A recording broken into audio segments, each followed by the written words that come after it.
How are you, Coach Brewer?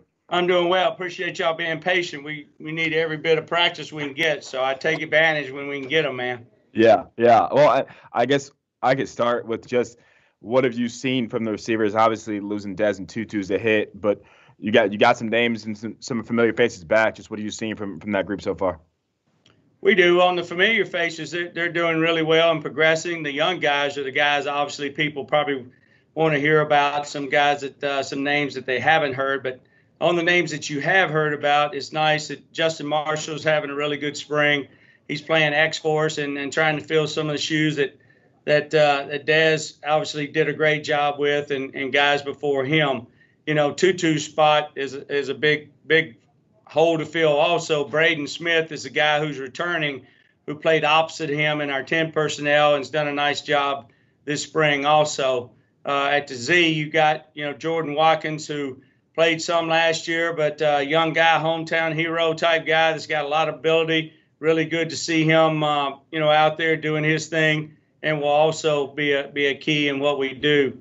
Or some of the young guys that new names or things you haven't seen or heard.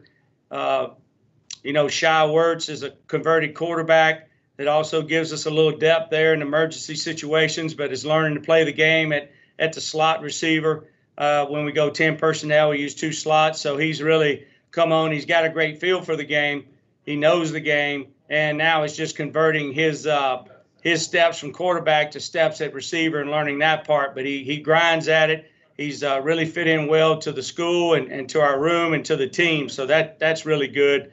So it's good to see. And Amari Huggins is the other young man at that spot, a true freshman that came in at midterm, who's doing a really good job when he touches the ball. He just, learning the system, and it plays really fast, so he's trying to figure that out. But when he does know what to do and how to do it, he's a dynamic player. So we're excited about him on that part also. Hey, Coach Brewer, Michael McCammon, Cardinal Authority. Tell me a little bit. Obviously, Shy Wertz is an intriguing guy.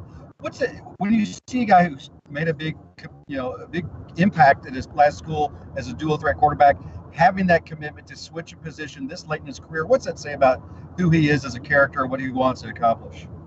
Well, he's definitely got high character, and he could have played at that same position a lot of places, not just at Georgia Southern, because I had the pleasure of recruiting him when I was in North Carolina, along with a lot of other Power 5 and ACC schools that wanted him to play receiver at that time. And he wanted to live the dream playing quarterback, and I don't blame him. Went to a place that really fit him well. But to come at a new spot and really make the friends that he's done, he's very unselfish, and we're just glad to have him. He speaks volume for who he is. Hey, Gunner, kind of off that, you said you recruited Shy when you were at North Carolina. What do you see? How much has Shy grown from that time when you were first recruiting him to now? Well, physically, obviously, he's a mature senior, basically. So his body has changed, but you still see the same dynamics of his quickness, change of direction, but his knowledge of the game. Playing quarterback for that many years at the level that he's played it gives him the ability to see a coverage and how he responds to that very quickly. His modem and everything runs really fast. He's got really good service. His Wi-Fi is his 5G. He can process that stuff really quick, and that's what the game's about, is seeing it and being able to do it without having to think about it. It's a reactionary game.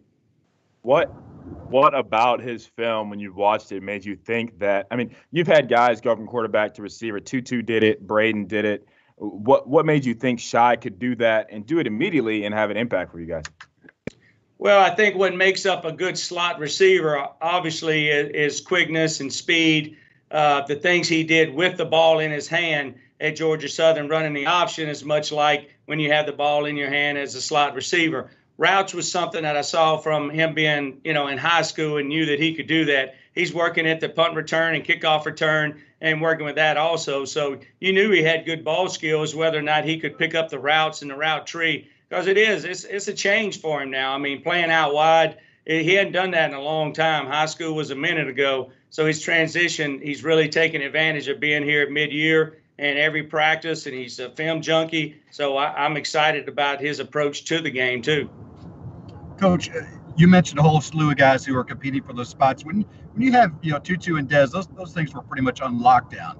What with them gone? What's that competition been like? I mean, obviously they're all friends, but they want to beat each other out as well.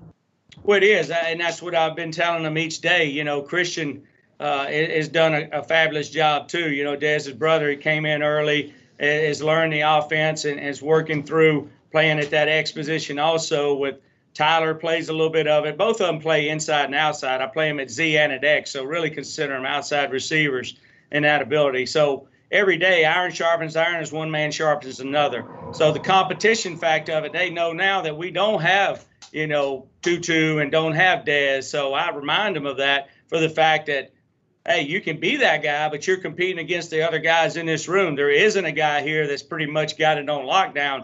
Now it's up to you. Now, some guys seem to think they do at times, and we got to bring them back down to earth. And that's when I start changing up the lineup a little bit. Also, you go from batting first to batting fourth or fifth or seventh in the lineup. Okay, what's this about? Well, hey, it's about what you did for me right now, yesterday, today. You're being evaluated every snap, every play. So no one has anything on lockdown. So let's compete and make each other better. And we'll be deeper as a room. We just won't have those guys that have that experience and that electrifying ability so quick. So we're going to do it as a group. Gunner, is there a positive to? I know you never want to lose two guys like Dez and Tutu who are going to be NFL guys. But you mentioned being a little bit deeper and doing this as a group. Is it a positive to having? Is there a positive side to having a group that can do so many different things and play at so many different spots for you? There is the fact that now you have more role players. Everybody can touch the ball a little bit more. When you had those two guys, well, why not get those two guys the ball? So you spread it out a little bit. Now the quarterback's got to learn a few more different guys to throw the ball to, and he gets to understand what they do things in the best way. So once we figure out what that lineup looks like, and this summer and the end of the spring, we'll go into fall camp. We'll have a lot to do with that. But we've got 2 and 3 guys deep where we feel like we can have 9 guys competing against each other. And different times we've had different guys each day step up. So that's much better for your room because everybody wants to touch the ball at receiver. There's never been a receiver not open. I'm always open. That's what you hear. Well, great. Okay. I may disagree, but that's okay too. I want them to feel that way. And I guess lastly for me, pro days coming up in a couple weeks. What will it be like to see Tutu and Dez kind of get their shot at the next level? Well, it means so much for all the kids that come, especially those two that have been in my room. I talked to them both today on FaceTime, and they've been working hard training. They've had some great numbers out there. They're excited about everything. It's kind of crazy because certain guys get invites to this quasi combine that you're having at each school. So only certain guys have gotten that invite, even though everybody will go through a pro day. Ours will be pretty special because we do have guys selected to that, meaning that there'll be people here. It'll be run a certain way.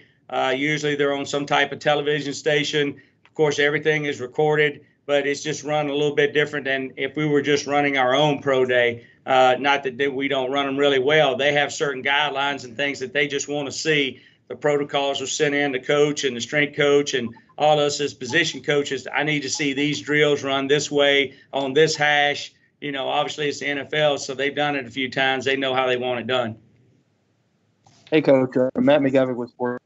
Obviously, you said you guys also as a group, and you probably won't have that quote-unquote go-to receiver. But so far through spring ball, who the most, whether that be with speed, intangibles, or anything else? You broke up on me just a hair there. Tell me about I heard the intangibles and a few others, but you were kind of in the matrix for a second there. Can you hear me now? I do. Who's stood out to you so far? You guys who's been that that's just kind of made your eyebrows a little bit so far? Cameron, can you translate that? Yeah, I think he's asking who stood out so far, and just kind of like with different intangibles and kind of who just made your eyes open a little bit of the new guy. I heard raise your eyebrows, but speaking of routers and being able to process, you need to fire your company. All right, straight fire them. Okay, tell them their Wi-Fi actually at least it just sucks. Okay, all right, and I pay a lot of money for mine, so I know how you feel. Yes, there's been quite a bit that have raised my eyebrows. There's been different days. You know, Shy's sitting in here, and he's done some things, you know, with the ball, and he made some plays in one-on-ones because you don't get to see everybody touch the ball, obviously, in team all the time. But everybody has kind of done something different. You know, Braden has obviously been on the field and has made some of those plays, so you've seen some of them. But I saw Justin Marshall kind of return to the form that I was so excited about when I first got here, and he just kind of got buried behind Dez and a few other things. So everybody saw a flash or two of that way. You know, JJ is a guy who I didn't mention, I should have early. He's my Swiss Army knife. You know, he'll play anything and everything and know it all and be able to do it all. He's been around. He's like Old Man River. He's been here so long. Feels like you know, I can put him in any position, and he's very productive. And he's a great person, a great teammate. So to be fair, everybody's had their day. I just need us to be more consistent. You know, we all got to shoot. We all got to rebound. We all got to play defense. Everybody's got to do it every day. You know, everybody's got to catch the ball. Everybody's got to block. Everybody's got to do their job. So it's been kind of every day somebody taking advantage of their situation. I'm looking for more consistency like I would have seen with Dez and Tutu because probably they had more experience and been here a while, you know. So in fairness, I've been really pleased with really all the guys in certain situations. But till those lights come on against Ole Miss or whoever's next, they're the next guy on the station. So who we're going to play, I really don't know yet. We're going to find out and hopefully get some more practice in. All right, guys. You good? Good. Good deal. Thanks, Coach. Appreciate you. Yeah, appreciate it, Coach. Thanks, Coach.